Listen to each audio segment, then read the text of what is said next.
একটা গল্প মনে পড়ে গেল।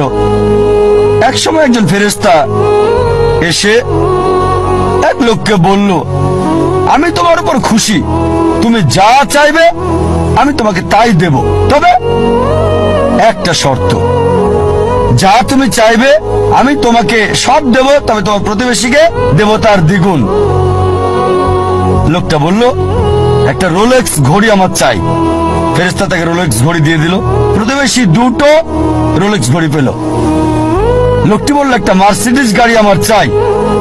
ফেরেশতা তাকে মার্সিডিজ গাড়ি দিল। প্রতিবেশীকে দুটো মার্সিডিজ দিল। লোকটি বলল, একটা সুন্দর বড় বাংলো চাই। ফেরেশতা তাকে সুন্দর বড় বাংলো দিল। তার প্রতিবেশীকে দেওয়া হলো দুটো সুন্দর বড় বাংলো। লোকটি পরে বলল, দয়া করে আমার শেষ ইচ্ছাটা তুমি পূরণ করে দাও। কি সেটা? আমার একটা চোখ তুমি নষ্ট করে দাও, যাতে কিছু আমি চোখে না দেখতে পাই। চিন্তা করেন, সে তার নিজের চেয়ে প্রতিবেশীকে নিয়ে বেশি ব্যস্ত। তার জীবন সহজ কিন্তু জটিল সেটা ভাবছে না সে।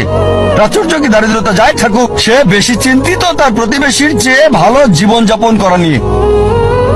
এ কারণেই সে ফেরেশতাকে বলল, আমার একটা চোখ নষ্ট করে দাও, যাতে প্রতিবেশীর দুটো চোখই নষ্ট হয়ে যায়। এভাবে আমরা প্রতিবেশী কেন্দ্রিক। নিজে সুখী কিনা ভাবছে না, দেখতে পারবে কিনা সেটা ব্যাপার না।